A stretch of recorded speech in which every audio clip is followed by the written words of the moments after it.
All right, Charlie, let's look at a couple of these Ohm's law problems here.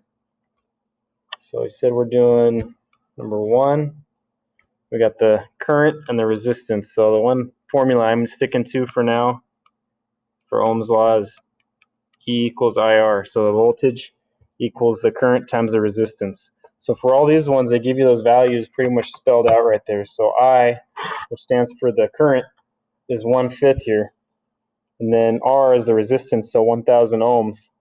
So take our formula E equals I, which is 1/5, times R, which is 1,000 ohms. All you got to do is punch that into your calculator. So 1/5, which is same as 0.2, times 1,000 gives you 200. So E equals 200 volts. So it's just basic Ohm's law here. E equals IR. If I pull up our formula sheet and you look at the pure resistive circuit section on the DC formulas, you can see E equals I times R, or you see E equals E divided by R. That's all pretty much different forms of the same formula we're using here, which is E equals IR. So if we needed to move I by itself, we could have E equals IR, and you were solving for I. Then you could just divide both sides by I. That cancels out, that cancels out. Now you have E divided by I equals R. So if you were trying to find resistance and you had the voltage and the current, then you could just do that and plug that in that way. On some of these you might be looking for the current, so you could do the same thing and divide both sides by R. So E equals IR. You want to get the I by itself, divide by R, divide by R. That cancels out, that cancels out. And you got E divided by R, voltage divided by resistance, equals the current. So these are all the different forms of Ohm's law on the formula sheet, but you can pretty much just move the numbers around, or the letters, and solve for whatever your missing values are.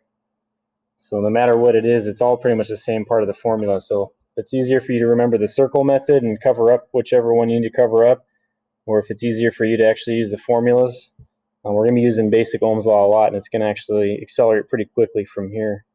So the next one you wanted to look at was 11. So again, we got the current and resistance, and we're looking for voltage again. So it's the same thing, missing E, the voltage, but we have I and R. So if we plug in the values we have, which is 0.15 times 250 ohms, put that in your calculator, 0.15 times 250, and then E is going to equal 37.5. All right, so that was the same one as the last one. Let's look at a couple more. So we said 14. So this is the same thing. All of these are resistance values and current values, and we're solving for voltage on all of them. So it's going to be pretty much using the exact same formula. So on this one, E equals IR. E is equal to 0.001 amps times 2200 ohms.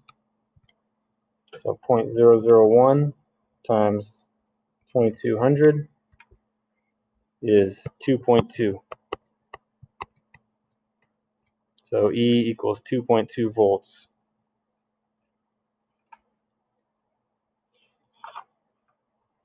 All right, so we'll look at some of the word problems here. For 24, okay, so again, the voltage. So the voltage across the resistor, we got the current value, amps, and ohms, so we got the resistance value. So again, E equals IR.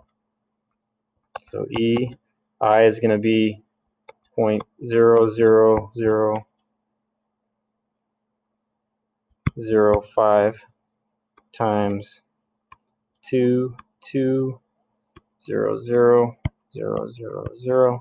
So that's going to be a pretty big number there. All right, so just punch that in your calculator. 0.00005 times 2,200,000 ohms. Make sure you don't put too many or too few zeros or you get the wrong answer. So that's going to give us 110 volts.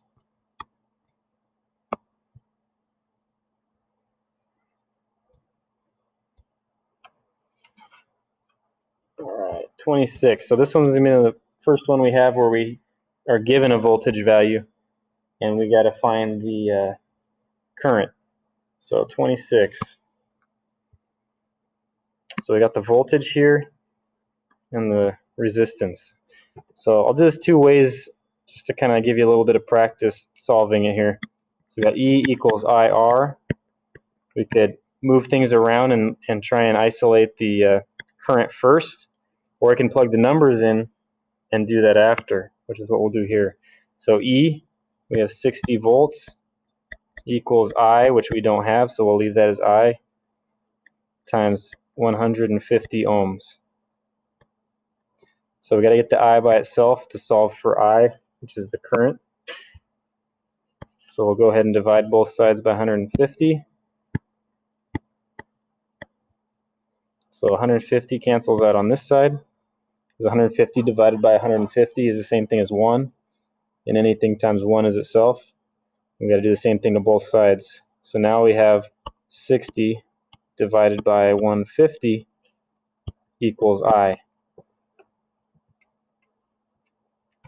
If you put that in your calculator, 60 divided by 150, so I is equal to 0.4 amps.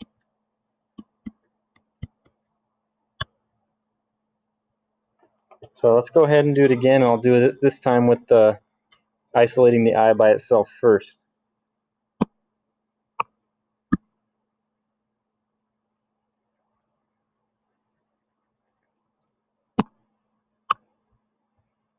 So we got E equals IR.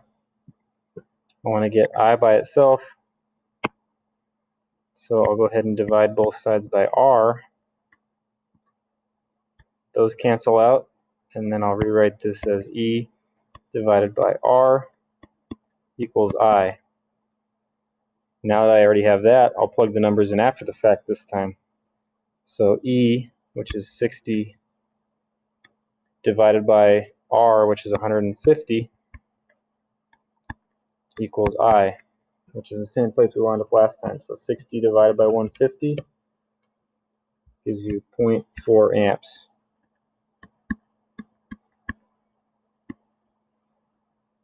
So take your time on it. Don't pop a blood vessel. Just get it over to us when you can. If you got any questions on the stuff I showed you right here, go ahead and give me a call, and we can watch it together or go through a couple more. All right? Let me know if you have any questions.